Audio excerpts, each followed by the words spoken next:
Pada video sebelumnya kita sudah membahas tentang application layer. Selanjutnya pada video kita kali ini kita akan membahas layer yang kedua, yaitu transport layer.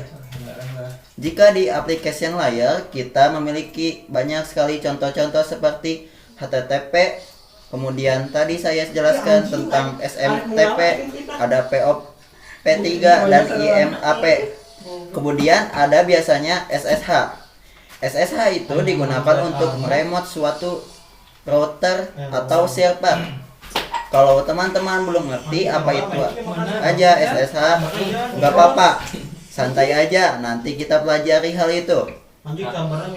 Tapi yang jelas saya ingin menunjukkan bahwa di application layer itu banyak sekali contoh-contohnya. Nah, sedangkan di transport layer itu hanya ada dua yang sering digunakan, yaitu TCP dan UDP. Nah, sebenarnya apa sih fungsi dari transport layer ini? Transport layer ini memberikan servis ke application layer, salah satu servis yang disediakan oleh transport layer, khususnya protokol TCP. Jadi, sekali lagi, bahwa di transport layer itu ada dua ya, ada TCP dan UDP. Nah, salah satu server yang diberikan oleh TCP itu adalah error recovery. Mekanisme untuk error recovery. Kemudian apa mas yang disediakan oleh UDP? Nah, itu akan kita pelajari lebih lanjut pada section berikutnya. Ya, jadi di sini saya akan menjelaskan satu service yang disediakan oleh TCP yang sangat mudah untuk dipelajari biar teman-teman gak terlalu bingung dulu. Oke. Sekarang kita akan pelajari cara kerja error recovery, mekanisme yang disediakan oleh TCP. Jadi ini salah satu ilustrasinya. Ilustrasinya di sini contohnya adalah ketika suatu klien melakukan request ke website.com. Jadi ini menggunakan HTTP. Jadi ini sama dengan contoh yang sudah kita bahas di application layer. Jadi suatu saat klien melakukan request ke website.com, kemudian request tersebut sampai ke web server dan web server akan melakukan respon atau reply. Nah, respon yang diberikan oleh web server kalau di application layer tadi kita hanya punya data dan HTTP header.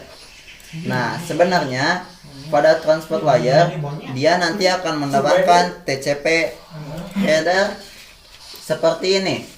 Jadi ada TCP sequence 1, sequence 2, sequence 3. Sequence di sini artinya urutan yang tadi. Urutan 1 2 3 seperti itu. Nah, masalahnya adalah bisa saja respon yang diberikan oleh web server ini hilang atau error di tengah jalan. Mungkin jaringan itu overload. Artinya sudah banyak banget komunikasi di dalam jaringan, akhirnya bandwidth nggak mencukupi dan bisa saja satu respon ini hilang di tengah jalan. Jadi contohnya di sini respon sequence yang kedua itu nggak sampai ke klien. Nah, jika terjadi suatu hal seperti ini, maka klien nanti akan mengirim request lagi, meminta respon dengan sequence 2 lagi. Jadi kalian akan melakukan request ke web server. Hey web server, tolong kirimkan data dengan sequence 2 dong, saya nggak terima nih. Misal seperti itu.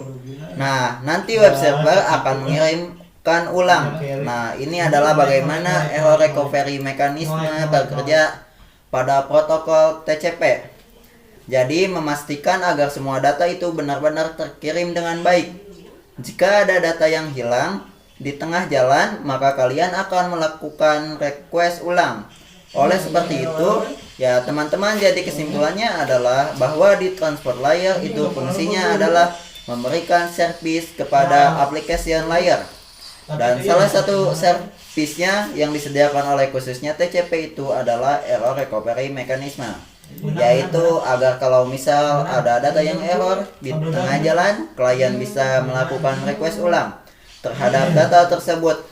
Jadi kita bisa memastikan bahwa semua data itu pasti dikirimkan dengan sukses.